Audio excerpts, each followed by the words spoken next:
Ja, jag jobbar fortfarande på det jag gav. Lär vinst och kunna fota mig samtidigt när man står lite avslappnad. Det underlättar ju sin mörker. Det är så himla svårt att få till de där perfekta bilderna annars.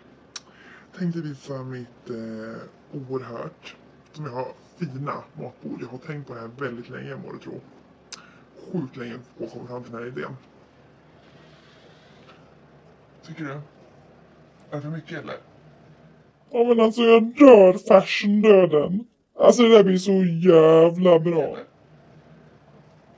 Känns enkelt och så, fast jag vet faktiskt inte. Det kanske är lite för mycket ändå. Jag tror att det var blomman kanske. Ja, ett ljus. Fast jag får ändå lite panik. Känner att det här är nog inte riktigt jag. Så, gud vad skönt. Jag tror nog att det här fan är jag alltså. Det här är ju jag. Cleanare så här kan det inte bli. Så jävla fräscht. Eller? Sen att resten av mitt hem. Ja, jag skulle egentligen inte visa mig, visa det för dig då. Så här. Men det syns ju inte. Så här ser det väl ut hos alla. Men det är ju den här fasaden vi vill se. Det är bara det man visar upp. Tomt. Eller hur Matilda? Ja du Gusse, här är det soptipp 23/7 om man säger så.